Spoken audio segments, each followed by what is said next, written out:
Today we're going to work some more on the Kia Rio. Today's project is going to be fixing the shift lever, which is stuck, and we'll show you that in a minute. Okay, here we are in my car, and this is the problem, the shift knob. Now normally when you put your foot on the brake and you push this button, you can shift, but as you can see, I'm not able to shift. So my foot is on the brake, and the button will push a little, but not all the way, and as you can see, the lever will not move out of park. Now to alleviate this temporarily so that you can drive the car around, you can take something like a small screwdriver like this, and there's a little plastic cover that covers this hole, which I've removed, and down inside this hole, which you probably can't see in this camera, but there's a lever down in there, and that's the manual override for this thing. So if you take your screwdriver, this is going to require two hands, so I'll explain it to you. You put your little screwdriver down in there, you'll be able to feel the lever, and you can push the lever in. And when the lever is pushed in, you can then push the button and move the handle. But you have to do this with one hand while pushing down the button with the other. And I don't have a tripod, so I'm going to do that right now.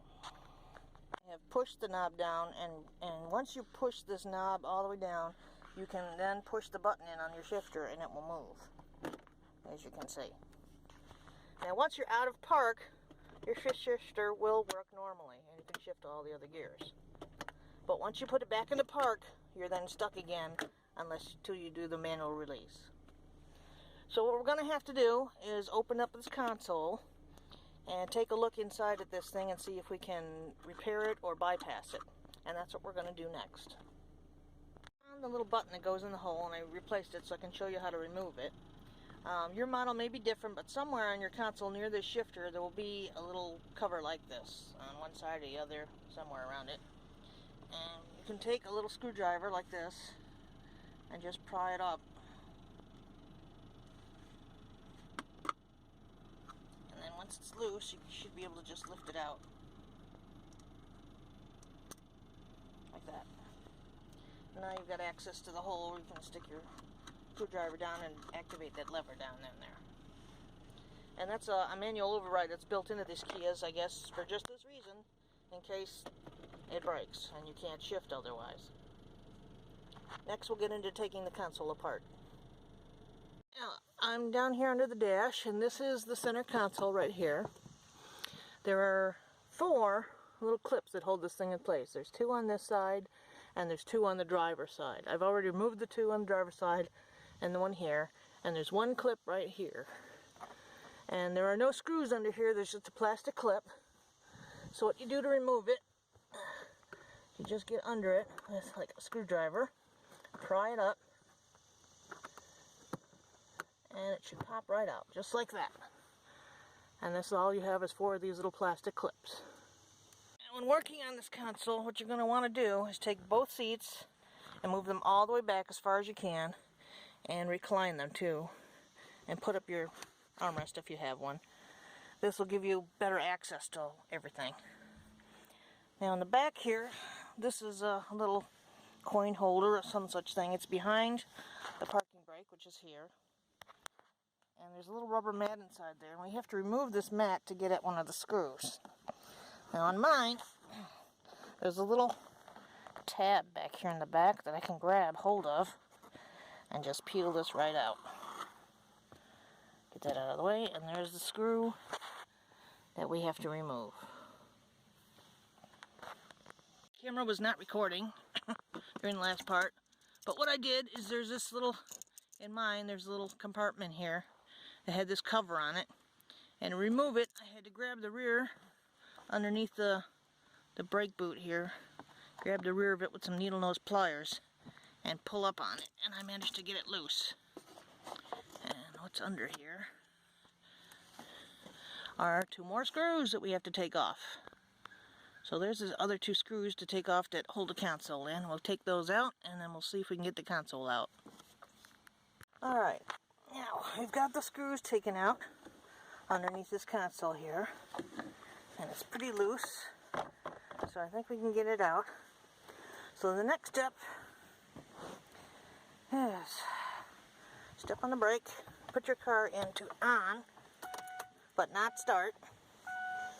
Okay, and we need to loosen our brake thing, like we've been doing.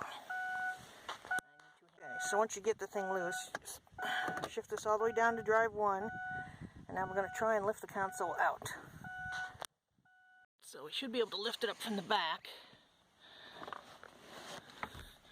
Now be careful because you got this boot here on this thing. Not sure we're going to be able to get the boot off. Well, I may have to remove this boot first. Oh, maybe not. Oh, maybe not. Let's see. I can lift it up here.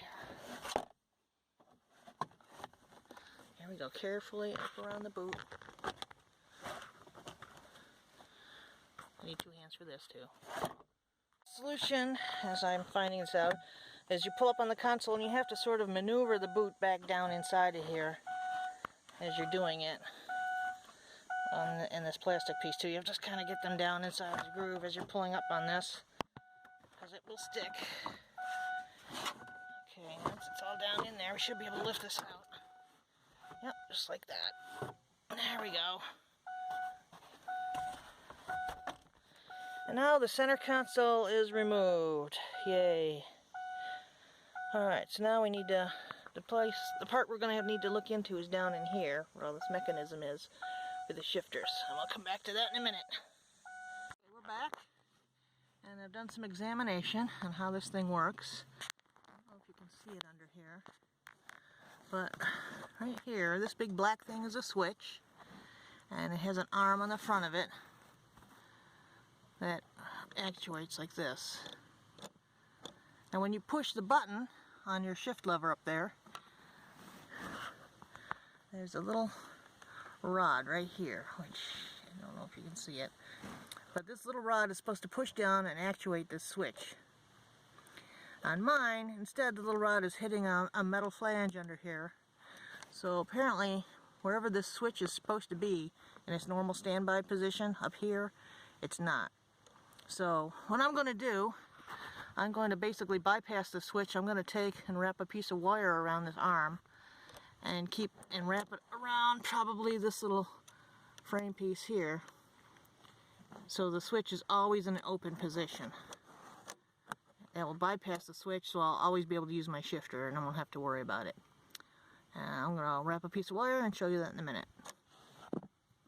Using some, this is the wire I'm going to use. This is just some wire I bought at Lowe's. We used it to hang some lightweight objects in the house. But I just cut a length off of that, and I'm going to wrap it around inside of there and tighten it. What I did, I don't know if you can see it all the way, but back here, I wrapped it around the actuator for the switch. You can see the switch is in the fully extended position now. And I just wrapped it around. This is the cable that comes in that the button, it's a switch that the button releases.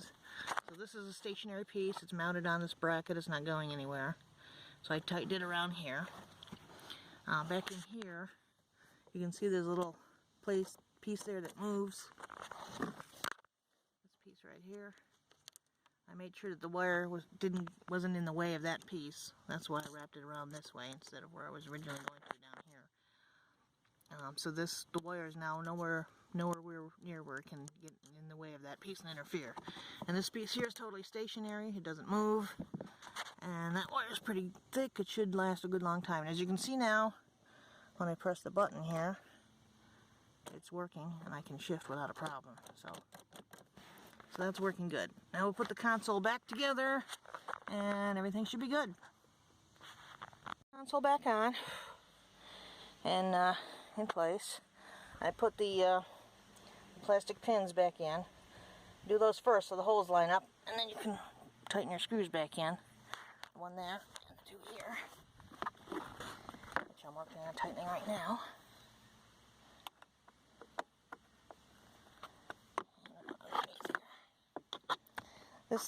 This thing around the brake handle is really the biggest pain.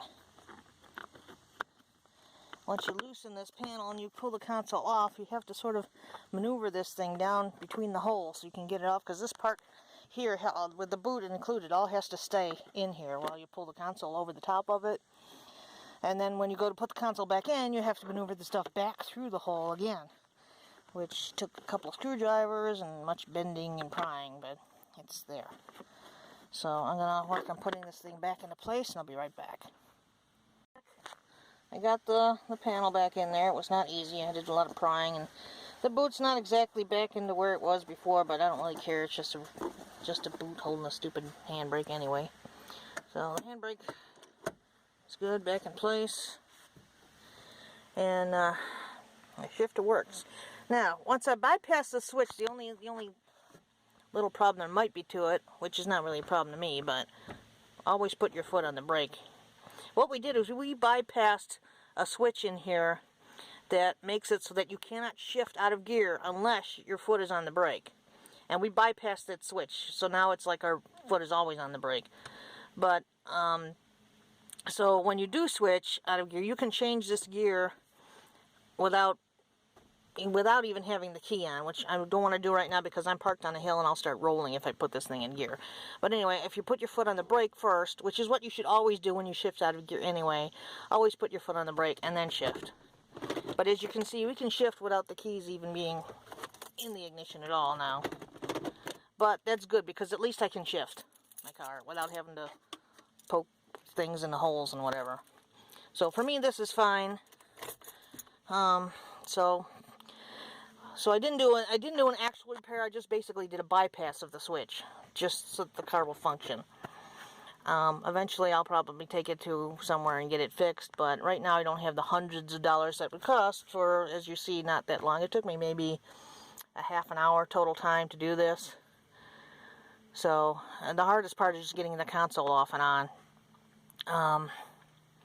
And you kind of have to do that. You can take the cup holders out of here, like you can see, and you can actually see down into where some of the stuff is, but you can't really get at it and reach it really well unless you take the console off. So, put a cup holder right there. There we go. So, for now it's fixed. Another problem averted, and hope you like this video. Thumbs up, subscribe, and I'll be making more videos to come. See you soon. Bye.